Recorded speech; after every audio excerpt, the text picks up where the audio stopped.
சுற்றுலா பிரியரா நீங்கள் உங்கள் பயணத்தை எளிதாக்கி கொடுக்கிறது ஸ்ரீ முருகன் டிராவல் ஏஜென்சி. இப்போவே புக் பண்ணுங்க. முதல்வருடைய கட்டுப்பாட்டுல தான் இங்க ஆட்சி நடக்குதாங்கிற சந்தேகம் நமக்கு வருது. விவசாயிக்கு என்ன வேலை கொடுப்ப? உள்ள தோட்டம் கொத்துற வேலை, உள்ளார இருக்கக்கூடிய பாத்ரூம் கிளீன் பண்ற வேலை கொடுப்பீங்க. இந்த வேலையை எதிர்பார்த்துட்டு இருக்கிறாங்க விவசாயி. ட்ரோன்லாம் வந்து நீங்க கிராமங்கள்ல எப்படி பறக்க விடலாம்? இன்னும் எல்லா கிராமங்களும் அவ்வளவு வளர்ச்சி அடைஞ்சிருக்குதா?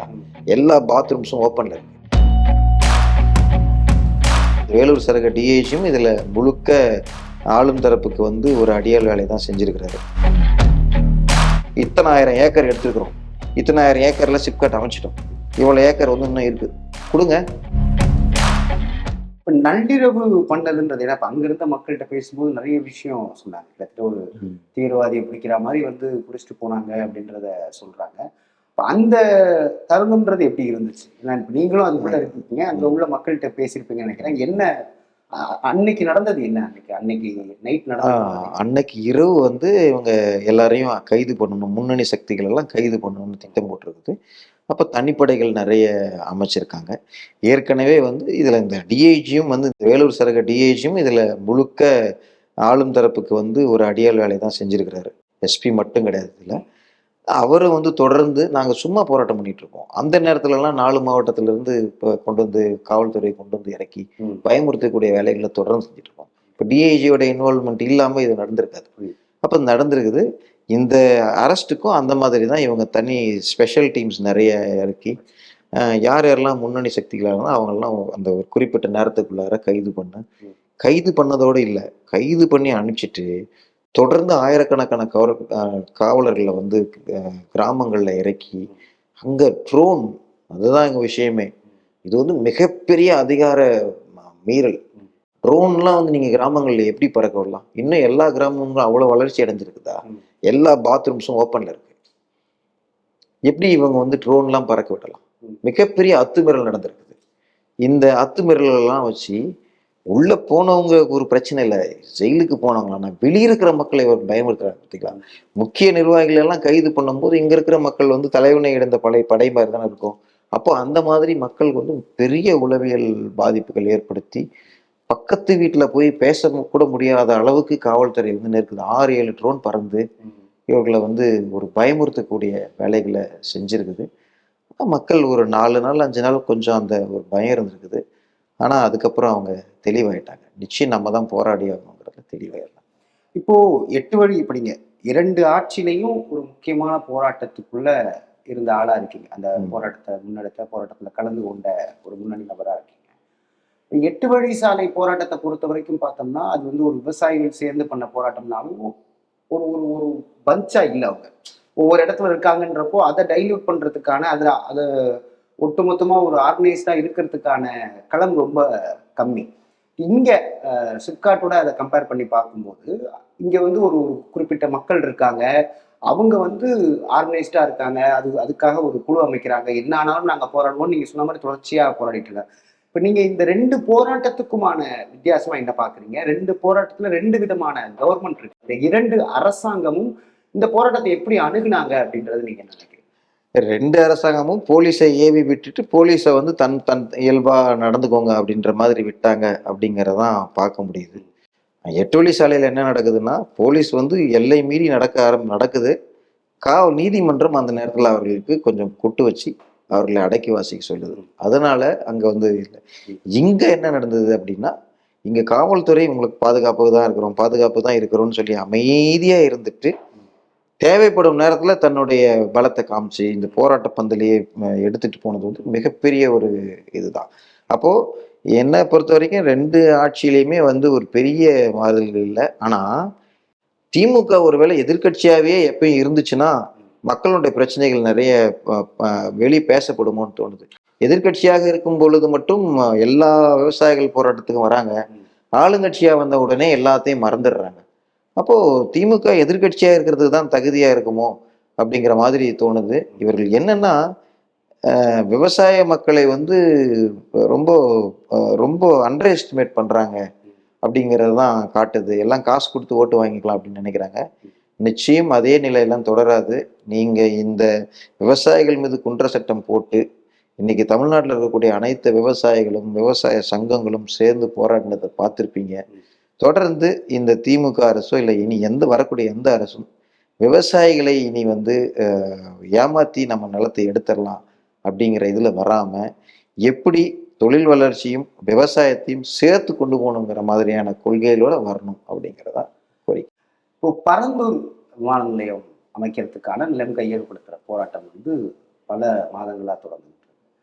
இப்போ இந்த கட்டத்துல ஏன்னா இப்போ திமுக அரசு வரும்போது என்னன்னா சுற்றுச்சூழல் அணி அமைத்தாங்க, அதுக்கான கைட்லைன்ஸ்லாம் வாங்கினாங்க, நாங்கள் சுற்றுச்சூழலை பாதுகாக்கக்கூடிய ஒரு இதாக இருப்போன்ற ஒரு வாக்குறுதிகள்லாம் இருந்துச்சு, ஒரு எதிர்பார்ப்பும் இருந்தது. சுற்றுச்சூழலை கம்பேரிட்டிவ்லி ஏடிஎம்கே கவர்மெண்ட் மாதிரி இந்த கவர்மெண்ட் இருக்காதுன்ற ஒரு நம்பிக்கை ஒரு பொது தளத்துல ஒரு இன்டெலெக்சுவல் சர்க்கிள்ல இருந்தது. இப்போ இந்த போராட்டம் நடந்துட்டு இருக்கிற இதே நேரத்துல பரந்தூர் போராட்டம் நடந்துட்டு இருக்கு. இப்போ இது 2 கேள்விகள் இருக்கு. ஒண்ணு, சுற்றுச்சூழல் சார்ந்த விஷயங்கள்ல இந்த அரசுடைய பார்வை என்னவா இருக்கு? ஏன்னா இப்ப இன்னொரு விஷயத்தையும் நம்ம பார்க்கிறோம், அந்த எண்ணெய் கசிவு விவகாரத்தையும் நம்ம பார்க்கிறோம். இப்ப தொடர்ச்சியா இந்த அரசுடைய சுற்றுச்சூழல் மீதான இந்த அரசின் பார்வை என்னவா இருக்குன்னு நினைக்கிறீங்க? இப்போ பரந்தூர் மாநில போராட்டத்தோட இதை ஒப்பிடும்போது அது இன்னும் தொடர்ந்துகிட்டே இருக்கா இந்த பிரச்சனை அப்படிங்கிறது, சூழலியல் ரீதியான பிரச்சனை? ஆமா, திமுக தன்னுடைய ஆட்சி காலத்தை ஆரம்பிக்கும் போது நல்லெண்ணத்தோட மக்களினுடைய அனைத்து பிரச்சனைகளையும் தீர்க்கும் எண்ணத்தோட ஆரம்பிச்ச மாதிரியான ஒரு தோற்றம் எல்லாருக்குமே இருந்தது. அவருக்கான ஒரு 5 முக்கிய நல்ல தேர்ந்தெடுக்கப்பட்ட ஐஏஎஸ் எல்லாம் அவரோட வச்சுட்டு இருந்தது. சுற்றுப்புற சூழலுக்கு தனியாக அணை அமைச்சதெல்லாம் பார்க்கும்போது திமுக உண்மையாகவே மக்களுக்கு நல்லது செய்யக்கூடிய சூழலில் தான் அடி எடுத்து வைக்குதுன்னு எல்லாருமே நம்பணும். ஏன் நாங்கள் திமுக ஜெயிக்கணும்னு சொல்லி நாங்கள் அவர்களுக்காக வால் போஸ்ட் ஓட்டிடுவோம். இதே செய்யார் உறுப்பினர் சட்டமன்ற உறுப்பினர் ஜோதி அவர்களுக்கு வால் போஸ்ட் ஓட்டணும், இவர்கள்லாம் ஜெயிக்கணும். இவர்கள் ஏன்னா தேர்தல் வாக்குறுதியில் நாங்கள் விவசாயிகளுக்கு பாதிக்கக்கூடிய எந்த திட்டங்களையும் பண்ண மாட்டோம், 8 வழிச்சாலையை கொண்டு வர மாட்டோம், இந்த நிலம் கையகப்படுத்தும் சட்டத்தில் இருக்கக்கூடிய 2013 எல்ஏஆர்ஆர் அதில் இருக்கக்கூடிய சில சட்ட திருத்தங்கள்லாம் மக்கள் விவசாயிகளுக்கு எதிராக இருக்குது, அதையெல்லாம் நாங்கள் திரும்ப பெறுவோம்னு சொல்லி இவர் பேசினதுக்காக இவர்களுக்கு நாங்கள் பண்ணோம். இவர்களும் ஆட்சி அமைக்கும் போது இந்த பெயர் சொல்லக்கூடிய நல்ல அதிகாரிகளை, ஹானஸ்ட் ஆஃபீஸர்ஸ்ன்னு சொல்லக்கூடியவர்களை வைக்கும்போது அப்படிதான் நம்பணும். ஆனால் இப்போ இவர் சொன்ன இந்த முதல்வருடைய கட்டுப்பாட்டில் தான் இங்கே ஆட்சி நடக்குதாங்கிற சந்தேகம் நமக்கு வருது. அன்னைக்கு பேசினவர் மு.க. ஸ்டாலின் அவர்கள் இதையெல்லாம் இப்படி பண்ணணும்னு நினைச்சாரு. ஆனால் இப்போ சொன்னது எதுவுமே நடக்கல. அவரே மாறிட்டாரா இல்லை இந்த ஆட்சி அவர் கட்டுப்பாட்டில் இல்லாமல் வேற யாரும் நடத்துகிறாங்களா அப்படிங்கிற சந்தேகம் வருது நமக்கு. ஸோ திமுக ஆரம்பிச்சது மாதிரி இல்லாமல் முழுக்க போன ஆட்சிக்கும் இது இருக்கிறதுக்கும் பெரிய வித்தியாசமே இல்லைங்கிற மாதிரி தான் செயல்படுதுங்கிறதா நம்மளுடைய புரிதல். அந்த இதில் தான் போயிட்டு இருக்கு. இப்போ ஏன்னா இப்போ வரைக்கும் அந்த நிலம் கையகப்படுத்த சிப்காட்டை பொறுத்த வரைக்கும் நிலம் கையகப்படுத்துகிற திட்டத்தை இன்னும் கைவிடலை, மக்கள் போராட்டம் ஒரு பக்கம் தொடர்ந்துட்டு இருக்கு. இப்போ இதற்கு பிறகாவது அரசு என்ன செய்யணும்னு நினைக்கிறீங்க? சிப்காட் விவகாரத்திலையும் சரி, ஒட்டுமொத்தமாக சூழலை சார்ந்த பிரச்சனைகளையும் அரசு என்ன செய்யணும் அப்படின்னா, நாங்கள் முதல்ல தொழில் வளர்ச்சிக்கு எதிரானவர்கள் அல்ல, தொழிலும் வளர்த்துங்க. ஆனால் அதே சமயத்தில் நீங்கள் இந்த தொழிலை வளர்க்குறதுக்காக எவ்வளோ இம்பேக்டை கிரியேட் பண்ண போகிறீங்க, எவ்வளோ விவசாயிகள் பாதிக்கிறாங்க அதையும் பார்க்கணும். அப்போ இரண்டும் சேர்ந்து வளர்கிறதுக்கான திட்டத்தை நீங்கள் கொள்கை முடிவை மாற்றணும். ஒருத்தனை அழிச்சாதான் நான் இன்னொருத்தன் வர முடியும். 1000 பேர் அழிச்சிட்டு நான் 5000 பேருக்கு வேலை கொடுக்குறேன்னா அப்போ அந்த 1000 பேர் அழிகிறாங்கல்ல, அந்த 1000 பேருக்கு என்ன பண்ணணும்? அப்போது ரெண்டும் சேர்ந்து வளரக்கூடிய வகையில் உங்களுடைய கொள்கை முடிவுகளை மாற்றணும். ஒரு உதாரணத்தை சொல்லணும்னா, நீங்கள் ஏதாவது தவிர்க்க முடியாத இந்த இடத்துல தான் எடுத்து ஆகணுங்கிற ஒரு சூழல் இருக்குன்னா ஏன் அங்கே இருக்கிற விவசாயிகளை நீங்கள் பார்ட்னர் ஆகக்கூடாது? இது இந்த இடத்துக்கு சொல்ல வரல, நாங்கள் மேல்மா சிப்காடு நிலம் தர போகிறது இல்லை, வேற இடங்கள்ல தவிர்க்க முடியாத சூழல் எடுக்கிறீங்கன்னா அந்த விவசாயிகளே வளர்றதுக்கு தேவையான வழிவகைகளை செய்யுங்க. ஒரு உதாரணத்தை சொல்றேன், 1/2 அடியில மண்ணு கொட்டி 1/2 அடியில தார் போடுறாங்க. அந்த கம்பெனிக்காரங்களுக்கு 30 வருஷத்துக்கு 40 வருஷத்துக்கு டோல் வசூல் பண்ண சொல்லி சொல்றீங்க, ரோடு போடுறோம். அதுக்கு கீழே இருக்கிற நிலத்தை கொடுக்குற விவசாயிக்கு காம்பன்சேஷன் கொடுத்தேன்னு சொல்லி விரட்டி அடிக்கிறீங்க. என்ன விதத்துல நியாயம் இது? ஏன் அந்த விவசாயிக்கு நீங்க இது கொடுங்க, டோல் வசூல் பண்றீங்கல்ல, கொடுத்துட்டு போலாமே. இப்போ நீங்க விவசாயிகளுக்கு நியாயமானவர்களா இருந்தீங்க அப்படின்னா விவசாயிகளோட வளர்ச்சியும் பாருங்க. அவர்களுடைய வாழ்வாதாரம் பாதிக்காத போதுன்னா எந்த விவசாயி வந்து உங்களுக்கு நிலம் தரமாட்டேன்னு சொல்ல போறாங்க? வாழ்வாதாரம் பாதிக்குதுங்கிறது தான் நீங்க என்ன பிரச்சனையே இருக்குது. அதனால நீங்கள் வேறு மாதிரியா திட்டங்கள் கொண்டு வரீங்க அப்படின்னா விவசாயிகளையும் அதில் எப்படி உள்ளார கொண்டு போக முடியுங்கிற மாதிரி யோசிங்க. அதை விட்டுட்டு உங்களுக்கு வேலை தரோம், விவசாயிக்கு என்ன வேலை கொடுப்ப? உள்ளார தோட்டம் கொத்துற வேலை, உள்ளார இருக்கக்கூடிய பாத்ரூம் கிளீன் பண்ற வேலை கொடுப்பீங்க. இந்த வேலையை எதிர்பார்த்துட்டு இருக்கிறாங்க விவசாயி. அவங்க ஒரு சுயன ஒரு ஒரு ஒரு ஒரு சுய கௌரவத்தோட தன்னுடைய நிலத்துல ஒரு முதலாளியா இருக்கிறாங்க. அவர்களுக்கு வேலை கொடுப்பேன்னு சொல்லி விவசாயத்தை அவங்களுடைய வாழ்வாதாரத்தை அழிக்கிறது வந்து சரியான கொள்கை முடிவு கிடையாது. அனைவரும் சேர்ந்து வளரக்கூடிய மாதிரியான திட்டங்களை தான் நீங்க கொண்டாடணுங்கிறது தான் எங்களுடைய கோரிக்கை. இப்ப நீங்க சொல்லும் போதே அது ஒரு ஒரு முரண்பாடா இருக்குல்ல. இப்ப நம்ம பொதுவா சொல்லணும்னா, நம்ம ஒரு விவசாயியா இருந்து நீங்க பேசுறீங்க, விவசாயிகளுடைய பிரச்சனையை பேசுறீங்க. பொதுத்தளத்தை பொறுத்த வரைக்கும் வேலை வாய்ப்புங்கிறது வந்து என்னைக்குமே வந்து ஒரு ஒரு ஒரு அதன் மேல உண்டான விமர்சனங்களை கடந்து வேலை வாய்ப்பு அப்படின்னு ஏன் இவங்க வேலை வாய்ப்பை கெடுக்கிறாங்கன்னு விவசாயிகளுக்கு எதிராகவே ஒரு ஒரு ஒரு பொது சமூகம் நிற்கக்கூடிய இல்லை அது சிந்திக்கக்கூடிய சூழல் நம்ம பார்க்க முடியும். ஆமா கரெக்ட் தானே, ஃபேக்டரி வந்தா வேலை கிடைக்கும், இவங்க ஏன் நிலத்தை கொடுக்க மாட்டாங்க, அதான் காசு கிடைக்கும்ல, கொடுக்குற காசை வாங்கிட்டு இல்லைன்னா காசு பத்தலைன்னா சந்தை மதிப்புக்கு கேட்கலாம், கவர்மெண்ட் வந்து காசு கொடுக்குறேங்கிறது கொடுத்துட்டு போக வேண்டியதானன்ற மாதிரியான சொல்லடங்களை பார்க்க முடியுது. இது ஒண்ணு. இன்னொன்னு, நீங்க இப்ப தொழில் வளர்ச்சியும் இருக்கட்டும்னு சொல்றீங்க, விவசாயம் இருக்குன்றீங்க. ஏன்னா இது ரெண்டுமே ஒரு முரண்பாடான ஒரு விஷயம். தொழில் வளர்ச்சி அதற்கேற்ற இடத்துல இருக்கணும், விவசாயம் அதற்கேற்ற இடத்துல இருக்கணும். அதுதான் நீங்க சொல்ல வரீங்க. அதுதான். அப்போ அரசு வந்து இந்த தொழில் வளர்ச்சி வந்து மக்கள் வந்து கேட்குறாங்க, விவசாயிகள் வந்து தொழில் வளர்ச்சிக்கு எதிராக இருக்கிறாங்க அப்படின்ட்டு. விவசாயிகள் தொழில் வளர்ச்சிக்கு எதிராலாம் இல்லை, நாங்க எங்க தொழிலை பண்ணிட்டு இருக்கிறோம், எங்களை நீங்க வந்து கெடுக்காதீங்க அப்படிங்கிறோம்.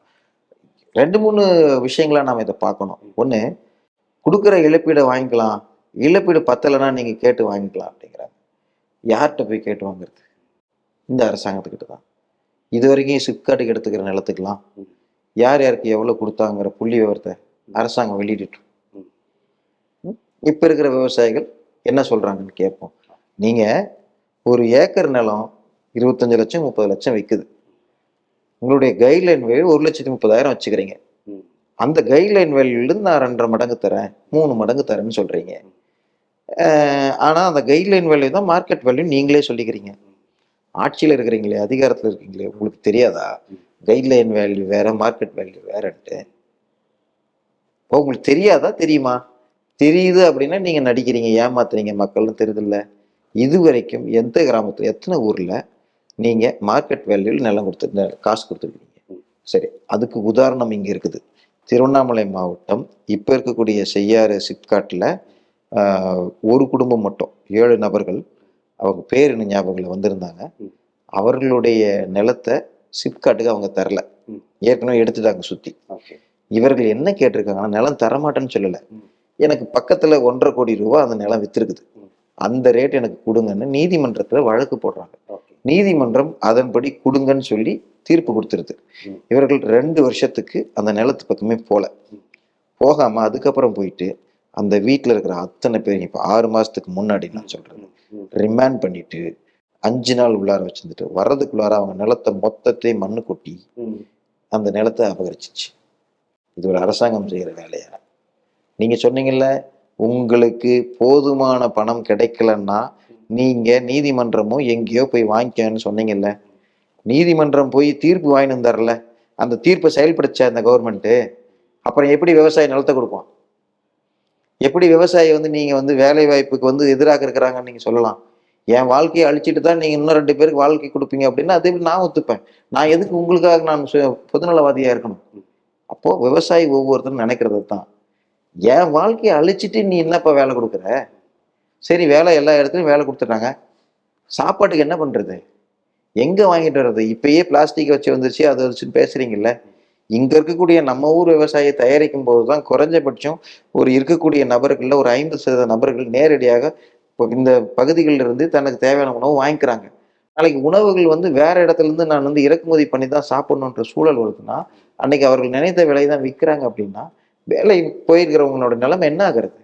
அப்போ உணவு உற்பத்தியிலையும் நாம தன்னிறைவா இருக்கணுங்கிறத இந்த அரசுகள் வசதியாக மறந்து விட்டது. உணவு உற்பத்தி பத்தி கவலை இல்லை, தொழில் வளர்ச்சிங்கிற பேர்ல நிலத்தை எடுக்கணும். இன்னொன்னு, கிருஷ்ணகிரி மாவட்டம் சாமல்பட்டிங்கிற பகுதியில் சிப்காட்டுக்கு நிலம் எடுத்தாங்க. எந்த கம்பெனிஸும் வரல.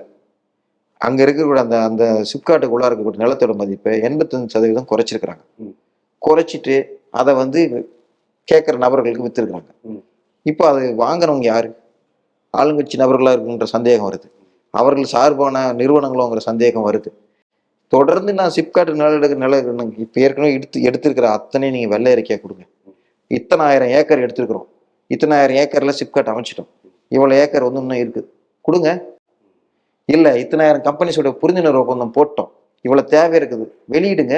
எதுவுமே பண்ண மாட்டேன், இழிச்சவாயம் விவசாயி, நான் வந்து நிலத்தை எடுத்துப்பேன் அப்படின்னா எப்படி வந்து தொழில் வளர்ச்சி விவசாயி ஒத்துழைப்பான்? அதனால அரசு வந்து முதல்ல தன்னுடைய கொள்கை வந்து தெளிவாக வச்சுட்டு மக்கள்கிட்ட வெளிப்படையாக வாங்க. 5 ஏக்கர் அவங்ககிட்ட நிலம் இருக்குங்க, நான் 2.5 ஏக்கர் நிலத்துக்கு அரசு இதுக்கு எடுத்துக்கிறேன், 2.5 ஏக்கர் உங்களுக்கு இருக்கட்டும் அப்படின்னு சொல்லி ஏதாவது ஒரு ஒரு சரியான ஒரு அணுகுமுறையில் வரணுங்க. நாங்கள் தொழில் வளர்ச்சிக்கோ நாடு வளர்ச்சிக்கோ எதிரானவர்கள் இல்லை, எங்களையும் வாழ விடுங்கள் தான் நாங்கள் சொல்கிறோம். இப்போ இந்த சிப்காட்டை பொறுத்த வரைக்கும் நம்ம இறுதியாக வைக்கக்கூடிய கோரிக்கைன்றது என்ன? உடனடியாக கைவிடணுன்றது. அரசு இந்த மேல்மா சிப்காட் திட்டத்தை மேலும் இழுத்துட்டு போகாமல் கைவிட்டுருங்க. உங்களுக்கு இந்த நிலத்தை தான் எடுத்தாகணுங்கிற அவசியம் இல்லை. உங்கள் கூட நீங்கள் எந்த கம்பெனியோடையும் வந்து நீங்கள் ஒப்பந்தம் போடலை.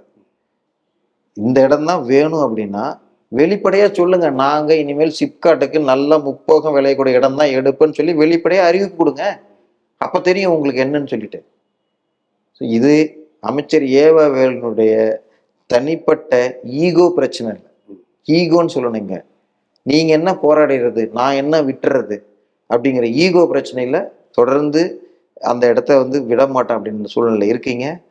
திமுக தலைமை வந்து இதை பரிசீலித்து உடனடியாக இந்த சிப்காட் திட்டத்தை கைவிட்டு மக்கள் மன்றத்தில் உங்களுடைய கோரிக்கை ஏற்றுக்கொள்ளப்பட்டது அப்படின்னு சொன்னால் போதும். நாங்கள் வேற எதுவும் அரசுக்கிட்ட எதிர்பார்க்கல, மன்னிப்பு கேளுங்க, அதெல்லாம் நாங்கள் சொல்லலை.